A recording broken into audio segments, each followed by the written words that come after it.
नमस्कार। कैसे हैं आप लोग? हम लोग फंडामेंटल राइट्स का स्टडी कर रहे हैं और पहला फंडामेंटल राइट्स हम लोगों ने देखा समानता का अधिकार। दूसरा फंडामेंटल राइट्स स्वतंत्रता का अधिकार, राइट टू फ्रीडम, जिसके लिए भारतीय संविधान में 4 आर्टिकल अलॉट किए गए हैं 19 से लेकर के 22 तक, 19, 20, 21, 22। तो आज हम लोग अध्ययन करेंगे स्पेशल 19 पर, वाक स्वतंत्रता आदि विषय कुछ अधिकारों का संरक्षण। यहां पर स्वतंत्रता की बात की गई है। विश्व के किसी भी लोकतांत्रिक देश की आधारशिला ही लिबर्टी होती है और मानव का स्वभाव ही होता है स्वतंत्रता। स्वतंत्रता के बगैर मनुष्य सर्वांगीण विकास नहीं कर सकता, अपने आप को दास महसूस करेगा, अपने आप को हीन महसूस करेगा। लेकिन यह भी समझना होगा कि स्वतंत्रता और स्वच्छंदता में अंतर क्या होता है। What is difference between liberty and licence. तब ठीक से हम समझ पाएंगे कि भारतीय संविधान में जो डिस्कशन किया गया है वो क्या दिया गया है। अगर हम स्वतंत्रता की बात करें तो निश्चित रूप से उसमें कुछ रेस्ट्रिक्शन आता है, कुछ कंडीशन आती है। और जब हम लोग स्वच्छंदता की बात करें तो उसमें कंडीशन नहीं होती। तो जो ही हम लिबर्टी शब्द का प्रयोग करते हैं that is belong to conditional, ये लिसेंसी नहीं है। अब हम लोग यहां पर फ्रीडम की बात करें, स्वतंत्रता की बात करें तो देखिएगा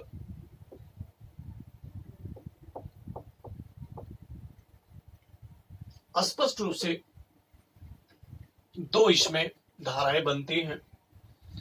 एक क्या है, जो भारतीय है, भारतीय नागरिक, ये उनके लिए है स्वतंत्रता। दूसरी तरफ क्या है, ये सरकार के लिए बनाया गया। ये किसके लिए? भारतीय नागरिक के लिए, ये सरकार के लिए। सरकार क्या करती है?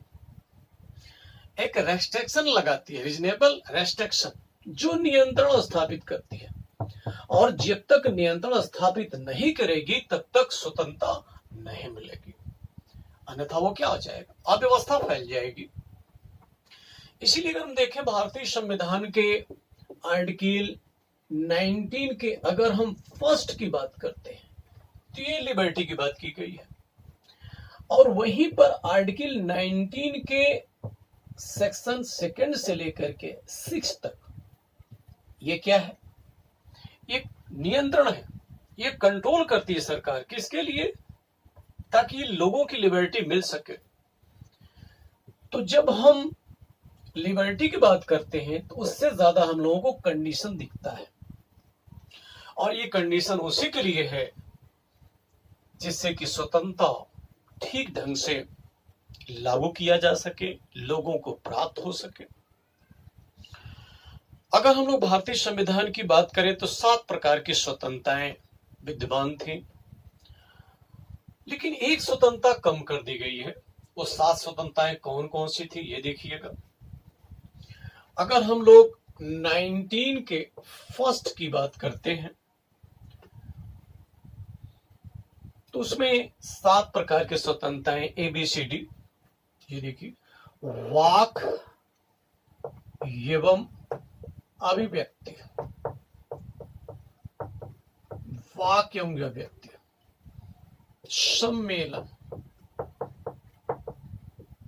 संघ, संचरण, निवास, संपत्ति,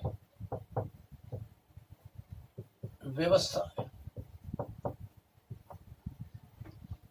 A, B, C, D, E, F और G।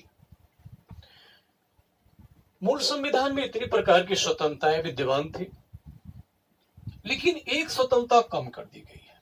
ये इसको 44th अमेंडमेंट द्वारा जो 1978 में हुआ, इसको निकाल दिया गया।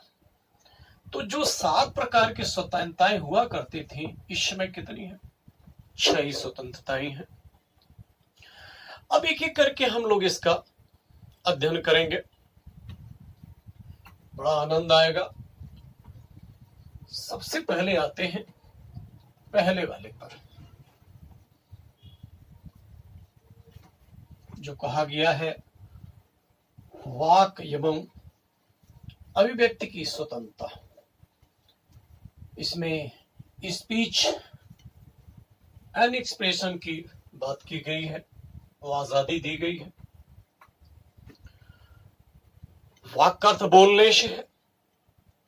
अगर हम लोग एक्सप्रेशन की बात करते हैं, जैसे प्रिंट मीडिया हुई, इलेक्ट्रॉनिक मीडिया हुई, सोशल मीडिया हुई, प्रेस हुआ, विज्ञापन हुआ जिसको एडवर्टाइजमेंट बोलते हैं, रेडियो हुआ, सिनेमा हुआ, नुक्कड़ नाटक हुआ, अगर देखते हैं शांतिपूर्ण जो प्रदर्शन करते हैं, ये भी उसके तहत आता है, ये फंडामेंटल राइट्स है। लेकिन याद रखेंगे हड़ताल नहीं है, यानी प्रोटेस्ट तो कर सकते हैं लेकिन स्ट्राइक आप नहीं कर सकते। जहां तक कि फैशन की बात है, फैशन भी इसमें आता है, फैशन शो किए जाते हैं, लोग फैशन करते हैं, ये भी एक्सप्रेशन के दायरे में आता है। ध्वज फहराने की बात करें, ये भी एक्सप्रेशन के दायरे में रख दिया गया है। इसमें नवीन जिंदल का नाम आता है। नवीन जिंदल बना भारत संघ की मामला था, 2004 की घटना है, जो मामला सुप्रीम कोर्ट में गया हुआ था, इन्होंने केस किया हुआ था और सुप्रीम कोर्ट ने अथॉरिटी दे दिया कि ध्वज फहराना लोगों का एक एक्सप्रेशन है, वो फहरा सकते हैं, किसी प्रकार कोई दिक्कत नहीं है। अगर हम आरटीआई की बात करते हैं, जो 2005 में बना था, इसको भी एक्सप्रेशन में ही रख दिया गया, जिसको सूचना का अधिकार रखते हैं। मौन रहना भी एक एक्सप्रेशन में ही आता। अगर बोलने की बात आती है तो मौन रहना भी एक एक्सप्रेशन के तहत ही आता है। अगर हम कहें मौन रहना, ये मामला कहां से आया? ये मामला आता है सुप्रीम कोर्ट से। दरअसल एक कहानी शुरू होती है केरला से। एक नाम आता है इमैनुअल। इमैनुअल ने क्या किया था, एक केस किया हुआ था, किसके अगेंस्ट? केरला गवर्नमेंट के अगेंस्ट। मामला ऐसा था कि वहां ईसाई समुदाय के बच्चे भी पढ़ा करते थे, और लोग तो पढ़ते हैं, ईसाई समुदाय के बच्चे भी पढ़ा करते थे। एक स्कूल की घटना है। यहोवा समुदाय के लोग भी पढ़ते थे, और इस समुदाय के लोग एकेश्वरवादी होते हैं, यानी केवल ईश्वर में विश्वास करते हैं। सम्मान तो सबका करते हैं, लेकिन आराधना केवल एक की करते हैं, वो ईश्वर की करते हैं। ये स्कूल की घटना है। जब प्रेयर होता था तो ये बच्चे खड़े तो हो जाते थे सम्मान से, लेकिन प्रार्थना वो आवाज नहीं निकालते थे, उसमें भाग नहीं लेते, पार्टिसिपेट नहीं करते थे। जिससे स्कूल क्या हुआ, इनसे नाराज हुआ, इन बच्चों को बाहर निकाल दिया। ये बच्चे केरला हाई कोर्ट जाते हैं, और केरला हाई कोर्ट ने इसको लीगल ठहराया, यानी बच्चों को रिलीफ नहीं मिला। फिर ये बच्चे क्या करते हैं, सुप्रीम कोर्ट में अपील करते हैं, और सुप्रीम कोर्ट ने क्या किया, इस पर फैसला ही सुना दिया। ये 1986 की घटना है। क्या? क्योंकि इस समुदाय के लोग एकेश्वरवादी हैं। ऐसा नहीं है कि वो ध्वज का या राष्ट्रगान का सम्मान नहीं कर रहे हैं, सम्मान तो कर रहे हैं, तभी तो खड़ा हो गए। और उसी समय सुप्रीम कोर्ट ने कह दिया कि मौन रहना भी व्यक्ति का क्या है, फंडामेंटल राइट्स है। इस तरीके से वो बच्चे बहाल हो गए और उनका पुनः दाखिला करना पड़ा। इस तरीके से मौन रहना भी एक फंडामेंटल राइट्स आ जाता है। अगर हम वाक एवं अभिव्यक्ति की बात करते हैं तो उसमें देखेंगे ऐसा नहीं है, जितनी भी आजादी दी गई है, वाक की आजादी दी गई है तो इसका मतलब किसी को गाली देंगे? भ्रमण की आजादी गई, क्या किसी घर में घुस जाएंगे? ऐसा तो है नहीं। तो जितने भी आजादी दी गई है, एक रीजनेबल उसमें रेस्ट्रिक्शन लगाया गया है। अगर रेस्ट्रिक्शन नहीं लगाएंगे तो क्या हो जाएगा, वो अव्यवस्था फैल जाएगी, वो आजादी नहीं होगी। रेस्ट्रिक्शन जैसे देश की सुरक्षा का मामला हो तो उस पर क्या किया जा सकता है, उसको रोका जा सकता है, नियंत्रण स्थापित किया जा सकता है। जब हम विदेशी राज्यों के साथ कोई महत्वपूर्ण क्या करते हैं, समझौता करते हैं, उस मामले में भी इस पर नियंत्रण स्थापित किया जा सकता है। जब लोक व्यवस्था का मामला हो, पब्लिक ऑर्डर का मामला हो, तब भी नियंत्रण स्थापित किया जा सकता है। अगर शिष्टाचार का मामला है तब भी इस पर रिस्ट्रिक्शन किया जा सकता है। जैसे देखें, जो ऐड दिए जाते हैं टीवी में, वो तो फंडामेंटल राइट से दे सकते हैं, एक्सप्रेशन की आजादी है, टेलीविजन में अपना ऐड दे रहे हैं, परंतु क्या अश्लीलता भरा देंगे? नहीं। अगर अश्लीलता भरा है तो क्या किया सकता है? उसको रोका जा सकता है, उनके विरुद्ध कार्रवाई भी की जा सकती है। न्यायालय का अगर अवमान हो रहा है तब भी रोका जा सकता है। कंटेम्प्ट ऑफ कोर्ट के तहत न्यायपालिका ने कोई फैसला सुनाया, आप सार्वजनिक रूप से उसकी क्या कर रहे हैं? आलोचना कर रहे हैं, तो इसके आधार पर रोका जा सकता है। मानहानि के आधार पर रोका जा सकता है। किसी व्यक्ति की प्रतिष्ठा पर क्षति पहुंच रहा है, इस वजह से भी रोका जा सकता है। कहीं ऐसा तो नहीं कि आप ऐसा भाषण दे रहे हैं जो अपराध को बढ़ावा दे रहा हो। अगर ऐसा कोई मामला है तब भी रोका जा सकता है। देश की एकता और अखंडता का जब खतरा हो तो उस समय भी रोका जा सकता है। याद रखेंगे, इस प्रकार से जितने भी यहाँ वाक और अभिव्यक्ति यानी स्पीच और एक्सप्रेशन दिया गया, सब के सब क्या है? कंडीशनल है। अब हम लोग आगे चलते हैं। जो बी आता है, अगर हम देखें तो उसमें आता है सम्मेलन। 19 के फर्स्ट का बी, इसमें सम्मेलन आता है।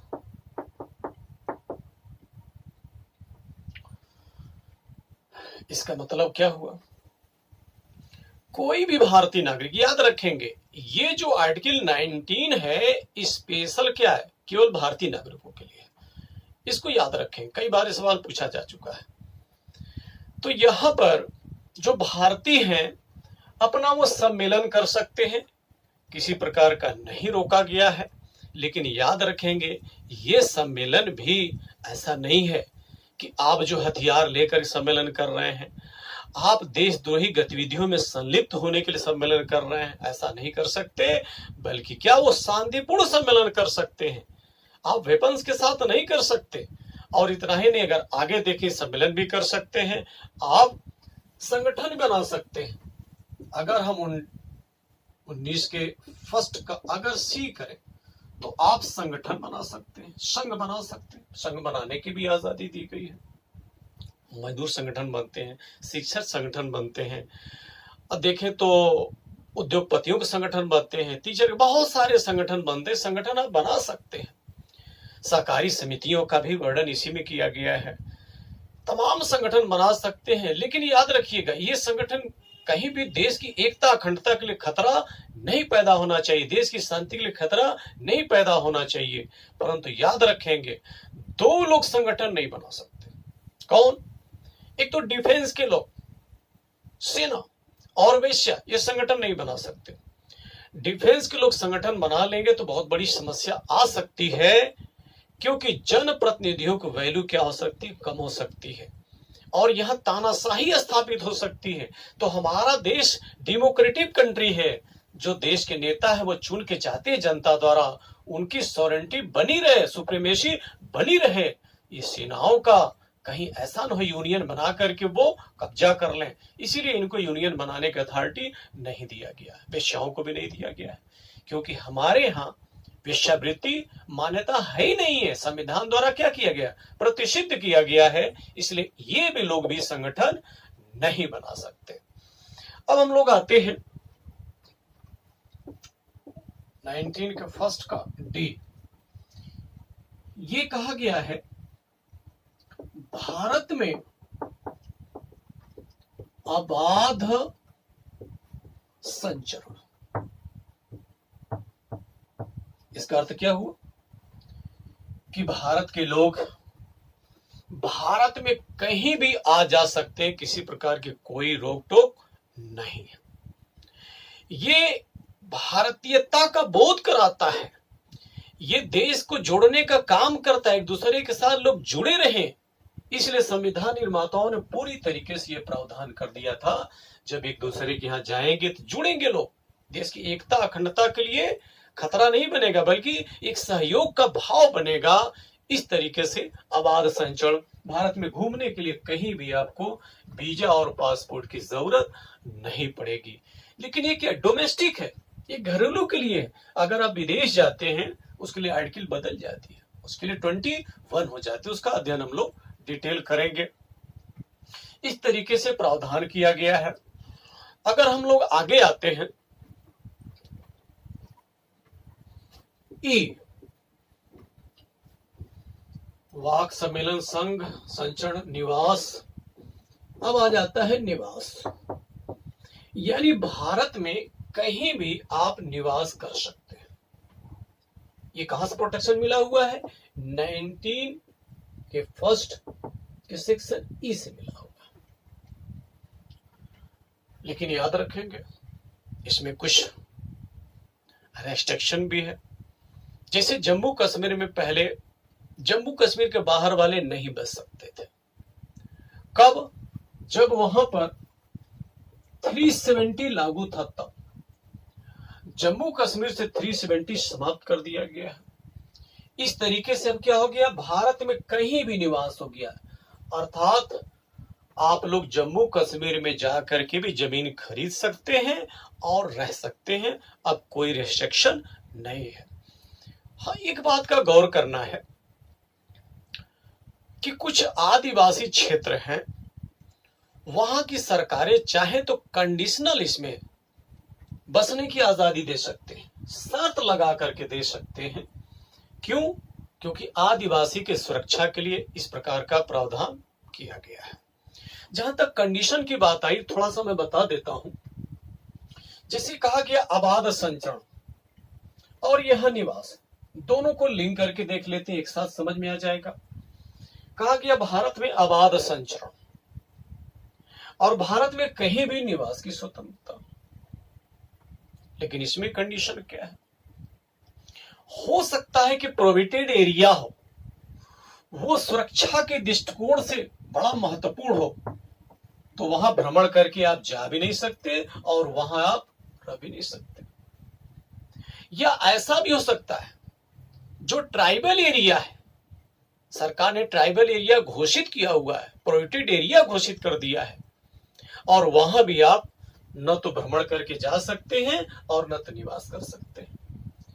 क्योंकि ट्राइबल लोगों की कल्चर अलग होता है, उनका लैंग्वेज अलग होता है, वो लोग डिस्टर्ब होते हैं। उनके प्रोटेक्शन के लिए संविधान में ऐसा प्रावधान किया गया है और कानून बना करके उनको प्रोटेक्शन दिया जाता है।